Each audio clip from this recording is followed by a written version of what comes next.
Hello students, आज हम पढ़ेंगे chapter first introduction to accounting, लेखांकन से परिचय। सब्जेक्ट है हमारा बुक कीपिंग एंड अकाउंटेंसी, पुस्तपालन एवं लेखांकन।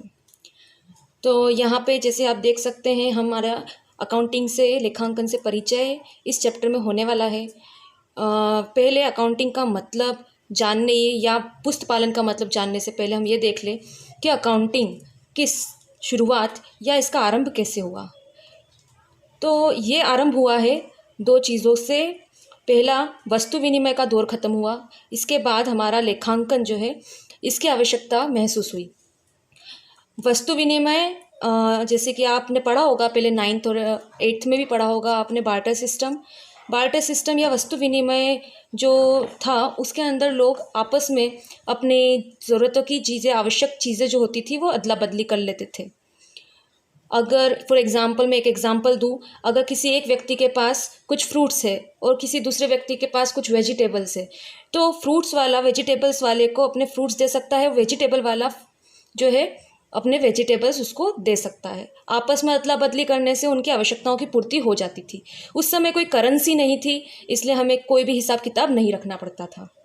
दूसरा कारण है इंडस्ट्रियलाइजेशन, औद्योगिकरण हुआ, व्यवसाय का जो विकास हुआ, उसके बाद कई सारे हमारे ट्रांजैक्शन, लेन देन प्रारंभ हो गए, क्रय विक्रय शुरू हो गए। पहले देश में क्रय विक्रय कुछ सीमित रहते थे, बाद में हमारा अंतर्राष्ट्रीय व्यापार हुआ, इंटरनेशनल ट्रेड स्टार्ट हुई, उसमें हमारे क्रय विक्रय और बढ़ गए। ऐसे समय में हमें ज़्यादा हिसाब रखने की आवश्यकता पड़ी, ज़्यादा रिकॉर्ड्स रखने की आवश्यकता पड़ी, इसलिए लेखांकन की भूमिका और भी महत्वपूर्ण हो गई। इसलिए हम कह सकते हैं कि लेखांकन जो है उसका आरंभ या उसका ओरिजिन आपको देखने को मिलेगा after the end of a barter system and during after the development of business and industrialisation. So आपने देखा कि ये कहाँ से आरंभ हुआ है। अब हम देखते हैं कि हम जो सब्जेक्ट पढ़ने जा रहे हैं, बुक कीपिंग या अकाउंटेंसी, इसमें आप बुक कीपिंग या अकाउंटेंसी से क्या समझते हैं। तो हम देखते हैं पहले that what is a bookkeeping. पुस्तपालन क्या होता है। पुस्तपालन को हम हिंदी में बही खाता भी कहते हैं। तो पुस्तपालन, बुक कीपिंग का सिंपल सा अर्थ होता है recording of transaction in the books, लेन देनों को क्रय पुस्तकों में लिखना। अब यहाँ आप देखेंगे ट्रांजैक्शन शब्द या लेन देन शब्द, तो यहाँ पे ये बात आपको ध्यान रखनी है। ट्रांजैक्शन का अर्थ होता है क्रय विक्रय, जो कि किसी मुनाफे के लिए या लाभ के लिए किया गया हो। Transaction means buying and selling of goods for profit. It should include profit. If there is no profit, then it can't be said as transaction. अब यहाँ पे आप देख सकते हैं बुक कीपिंग के शब्द में ही आपको इसका अर्थ भी दिखेगा। बुक कीपिंग मीन्स बुक्स को रखना। तो book keeping is nothing only recording of transaction, that means recording of buying and selling of goods in the books. अब आपको ये ध्यान रखना है कि बुक कीपिंग जो होता है, जिसमें हम रिकॉर्ड करते हैं ट्रांजैक्शन, इसको रखते समय दो चीज़ों का ध्यान रखना चाहिए। पहला कि ये क्रोनोलॉजिकल होना चाहिए, डेट वाइज होना चाहिए, तिथि क्रमानुसार होना चाहिए। दूसरा, ये सिस्टमेटिक और क्लियर, व्यवस्थित और स्पष्ट होना चाहिए।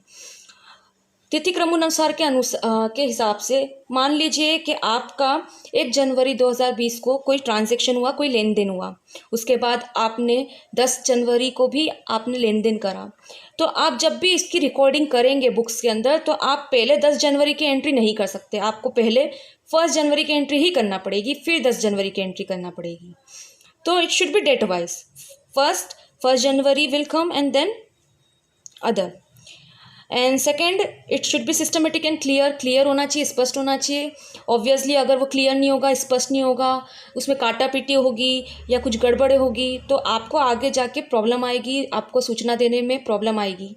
इसलिए वो व्यवस्थित होना चाहिए, सिस्टमेटिक होना चाहिए और स्पष्ट होना चाहिए। सो बुक कीपिंग का अर्थ मीनिंग सिर्फ इतना है, recording of transaction in the books, it should be in date wise and it should be systematic and clear. Now हम देखते हैं कि अकाउंटिंग का मतलब क्या होता है, लेखांकन से हम क्या समझते हैं। लेखांकन व्यापारिक लेन देनों का लेखा कर, उनका वर्गीकरण, सारांशीकरण करने की एक कला है ताकि व्यापार का अंतिम परिणाम ज्ञात किया जा सके। Accounting is the art of recording, classifying, summarising of the business transaction to know the final result of the business. अब यहाँ देखेंगे आप कि accounting is the art of recording. Recording मैंने अभी आपको समझाई है, कोई भी ट्रांजैक्शन लेन देन होता है, बाइंग एंड सेलिंग होती है, उसको हम बुक्स में रिकॉर्ड करते हैं, उसको हम बुक कीपिंग कहते हैं, उसी को हम रिकॉर्डिंग कहेंगे। लेकिन अब इसमें एक्स्ट्रा चीज़ें जो आपको दिख रही है क्लासीफाइंग एंड समराइजिंग। क्लासीफाइंग का मतलब होता है वर्गीकरण करना। एक बिजनेस में कई ट्रांजैक्शन होते हैं। फॉर एग्जांपल एक बिजनेस कई बार परचेस करता है, कई बार सेल करता है, तो हम यहाँ क्या करते हैं, हम अकाउंट्स को क्लासीफाई कर देते हैं। परचेस अकाउंट अलग बना देते हैं, सेल अकाउंट अलग बना देते हैं। क्रेडिट परचेस का अलग बना देंगे, जिसमें उधार क्रय किया है वो अलग हो जाएगा, आपका उधार विक्रय जो क्रेडिट सेल है वो अलग हो जाएगा। ऐसे हम क्या करेंगे, जितने भी अकाउंट हैं उन सबको क्या कर देंगे, क्लासीफाई कर देंगे, अलग अलग कर देंगे। इससे हमको आसानी होगी कोई भी एक अकाउंट को ढूंढने में। दूसरा है हमारा समराइजिंग। समराइजिंग का मतलब होता है सारांशीकरण करना। सारांशीकरण मतलब किसी भी एक बड़ी चीज़ का एक छोटा सा रूप। तो यहाँ हम क्या करते हैं, जितने भी खाते एक व्यवसाय के अंदर खोले जाते हैं सबकी एक सूची बनाई जाती है, एक लिस्ट बनाई जाती है, उसके सामने उसके सारे बैलेंस लिखे जाते हैं कि अगर परचेस किया तो कितना परचेस किया, उसके सामने लिखा होगा, सेल किया तो कितना सेल किया, उधार क्रय किया तो कितने का उधार क्रय किया। ऐसे हम एक छोटी सी लिस्ट बना देते हैं जिसके अंदर सारे खाते और उनका हिसाब होता है, इसलिए उसको बोलते हैं हम सारांशीकरण या समराइजिंग। अब ये सब हम क्यों कर रहे हैं, क्यों हम खातों को रिकॉर्ड करते हैं, क्लासीफाई करते हैं, फिर उसका एक सारांशीकरण बनाते हैं, तो उसका कारण होता है to know final result of the business. Final result पता करने के लिए। फाइनल रिजल्ट मीन्स अंतिम परिणाम। अब किसी भी व्यवसाय का अंतिम परिणाम सिर्फ दो चीज़ हो सकती है, या तो वो हानि होगी या तो वो लाभ होगा। कोई भी व्यवसाय करता है तो वो लाभ या लाभ के लिए ही करता है, तो वो जानना ज़रूर चाहेगा कि उसको हानि हो रही है, लाभ हो रहा है, लाभ हो रहा है तो कितना लाभ हो रहा है।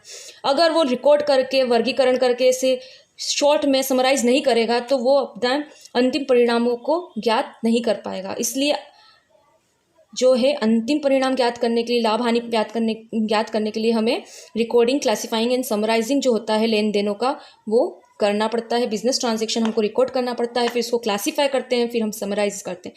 इससे हमारा जो अंतिम परिणाम है वो ज्ञात हो जाता है और आसानी से ज्ञात हो जाता है।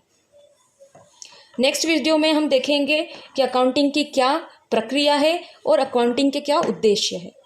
Thank you.